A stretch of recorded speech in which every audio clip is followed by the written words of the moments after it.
എല്ലാവർക്കും നമസ്കാരം. ബിബിസാലെ പുതിയൊരു വീഡിയോയിലേക്ക് സ്വാഗതം. നമുക്ക് ഇന്നൊരു അച്ചാർ തയ്യാറാക്കാം. അപ്പൊ അതിന്റെ വീഡിയോ ആയിട്ടാണ് വന്നിരിക്കുന്നത്. നമുക്ക് ഇതൊരു അടിപൊളി റംബൂട്ടാൻ അച്ചാർ വെക്കാം. കൊറോണ പഴം വെച്ചാലോ? അപ്പൊ നമ്മുടെ വീഡിയോ ആദ്യമായിട്ട് കാണുന്നതാണ്, സബ്സ്ക്രൈബ് ചെയ്യാൻ മറക്കല്ലേ, ലൈക്ക് ചെയ്യണേ, ഷെയർ ചെയ്യണേ, എല്ലാവരും ലൈക്ക് ചെയ്യണം കേട്ടോ. അപ്പൊ നമുക്ക് വീഡിയോയിലേക്ക് പോയാലോ? നക്കു ഞങ്ങളോട് ജോയിൻ ചെയ്തിട്ടുണ്ടേ. ഹായ് പറഞ്ഞേക്കു. അപ്പേ 2 ദിവസം മുമ്പ് എൻ്റെ കൂട്ടുകാരൻ്റെ വീട്ടിൽ ചെന്നപ്പോൾ കുറച്ച് റംബൂട്ടാൻ പഴം കിട്ടി.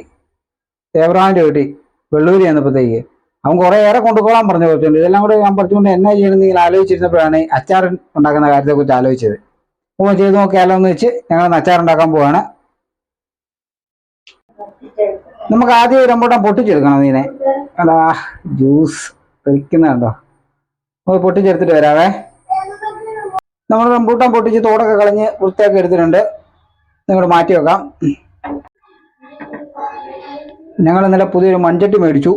അപ്പോൾ അതേരം ആയിക്കോട്ടെ ഇന്നത്തെ അച്ചാറ്. നമ്മൾ ചട്ടി വെച്ചിട്ടുണ്ട്. മൺചട്ടി ഇന്നലെ ഒരെണ്ണം മേടിച്ചായിരുന്നു. ഫ്രൈ ഓൺ ചെയ്യുവാണേ. അപ്പൊ ചട്ടി ചൂടായിട്ടുണ്ടേ. നമുക്ക് എണ്ണ ഒഴിച്ചു കൊടുക്കാം.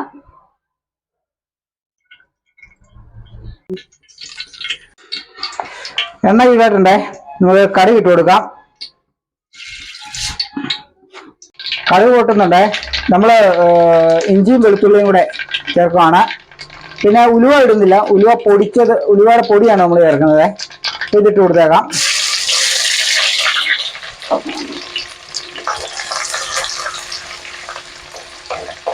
ഈ അച്ചാറിനൊരു കാരണവശാലും ഇഞ്ചിയും വെളുത്തുള്ളിയും പേസ്റ്റ് ആക്കരുത്.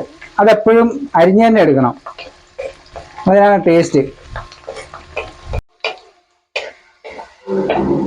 ഇത് ഒരുപാടങ്ങ് മൂപ്പിക്കണ്ട. കാരണം ഇങ്ങനെ കരിയുന്ന ഒരു രീതിയിലേക്ക് വരണ്ട. ഇന്ന് വാടി നല്ലതായിട്ടൊന്ന് വെന്ത് കിട്ടി വെച്ചാൽ മതിയേ. വേണ്ട, വെളുത്തുള്ളിയൊക്കെ ഒന്ന് വാടി ഉള്ളൊക്കെ വെന്തിട്ടുണ്ട്. അപ്പൊ നമുക്കൊരു 3 പച്ചമുളക് ചെറുതായിട്ട് അരിഞ്ഞതാണ് ഇട്ട് കൊടുക്കാം.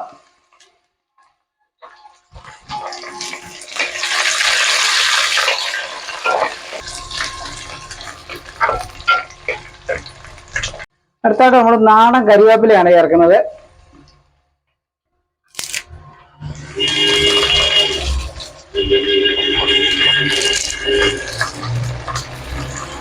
നമ്മൾ ഈ കരിവേപ്പിലയുടെ തണ്ടും കൂടെ ചേർക്കുന്നുണ്ടേ. അന്യ ടേസ്റ്റ് ആണല്ലോ. നമ്മൾ ഇതിനകത്ത് ചേർക്കുന്നത് ലേശം ജീരകം ചേർക്കുന്നുണ്ട്. അപ്പോൾ അവർക്ക് ജീരകം എന്തിനാണ് ഇങ്ങനെ ഒന്ന് ജീരകം ചേർത്തിട്ട് ഒന്ന് അച്ചാർ ഉണ്ടാക്കി നോക്കണം. നല്ല ടേസ്റ്റാണ്. ലേശം ജീരകമാണ് നമ്മൾ ചേർക്കുന്നത്.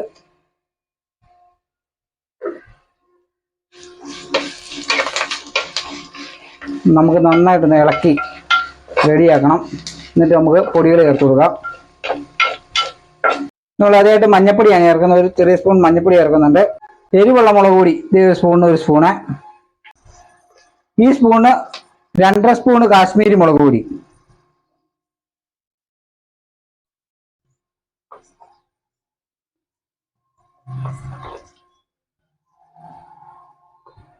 ചേർക്കുന്നത് കായപ്പൊടി ചേർത്തുവാണ്. അത് ഇതിൻ്റെ അകത്ത് ചേർക്കാമെങ്കിൽ ആ കായത്തിന്റെ ഗുണങ്ങളെല്ലാം നന്നായിട്ട് ആ എണ്ണയ്ക്കകത്ത് വഴറ്റുമ്പോഴത്തേക്ക് ഇറങ്ങിക്കോളും. അതുകൊണ്ട് നമ്മൾ കായപ്പൊടി ചേർക്കുവാണ്.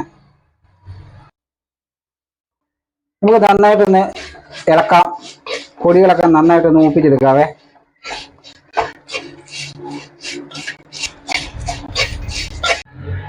മൺചട്ടിയിലാണെങ്കിലേ ഉള്ളൂ ആ മുളകിൻ്റെ ഒക്കെ കറക്റ്റ് ആ ഗുണവും മണവും നിറവും ഒക്കെ കറക്റ്റായിട്ട് കിട്ടത്തുള്ളൂ മൺചട്ടിയിലാണെങ്കിലേ.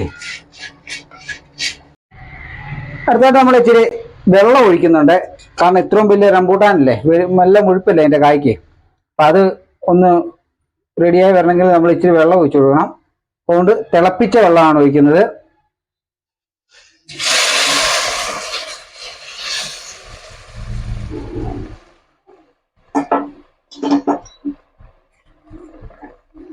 നന്നായിട്ട് ഇളക്കി യോജിപ്പിക്കണം. എല്ലാം നല്ല കുറുവേ കണ്ടോ, നല്ലതായിട്ട് കുറുകെ കണ്ടോ. നന്നായിട്ട് തിളയ്ക്കുന്നുണ്ട്. നമുക്ക് ഉപ്പിട്ട് കൊടുക്കാവേ. 1 സ്പൂണാണ് ഇപ്പം ഇടുന്നത്.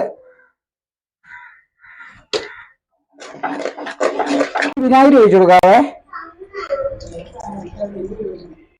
ഇളക്കി കൊടുക്കുക. വിനാഗിരി ഇഷ്ടമുള്ളൊരു ഒഴിച്ചാൽ മതി, കാരണം വെച്ചാൽ റംബൂട്ടാൻ ഒരു പുളിയും മധുരം എല്ലാം ഉണ്ട്. ഇഷ്ടമുണ്ടെങ്കിൽ ഒഴിച്ചാൽ മതി. ഉലുവ പൊടിച്ചത് ചേർക്കാവേ. ചെറിയ സ്പൂണാണ്, ഒരു സ്പൂൺ ചേർത്തിട്ടുണ്ട്. എന്നാലും നല്ല ഉലുവയുടെ ആ മണവും ഗുണവും എല്ലാം കൂടെ ഇറങ്ങും ഇതിൻ്റെ അകത്തോട്ട്.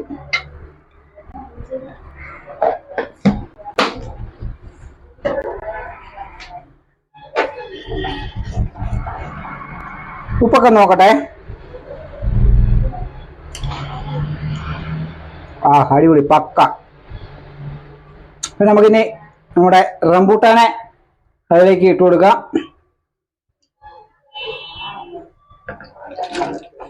ഈ റംബൂട്ടാൻ ഇട്ട ശേഷം നമ്മൾ 2 മിനിറ്റോളം തിളപ്പിക്കണം. എന്നാണെന്നറിയോ, എങ്കിലും ഇതൊന്ന് ചെറുതായിട്ടൊന്ന് വറ്റി കിട്ടുള്ളൂ. ഒരു 2 മിനിറ്റ് ഇരിക്കട്ടെ. അപ്പോൾ ഫ്രണ്ട്സ്, നമ്മുടെ അടിപൊളി റംബൂട്ടാൻ അച്ചാർ റെഡി ആയിട്ടുണ്ട്. ഇത് ഇനി കുറുകിക്കോളും, ഇനി ഇരിക്കുമ്പോൾ ഇച്ചിരി കുറുകുന്നതാണേ. റംബൂട്ടാനൊക്കെ റെഡി ആക്കിയിട്ടുണ്ട്. അന്യ ടേസ്റ്റ് കേട്ടോ, സൂപ്പർ സാധനം കേട്ടോ. ഇപ്പൊ നമ്മുടെ വീഡിയോ ആദ്യമായിട്ട് കാണുന്നവര് സബ്സ്ക്രൈബ് ചെയ്യാൻ മറക്കല്ലേ, ലൈക്ക് ചെയ്യണേ, ഷെയറും ചെയ്യണേ. അപ്പോൾ അടുത്ത വീഡിയോ കാണാം. ബൈ.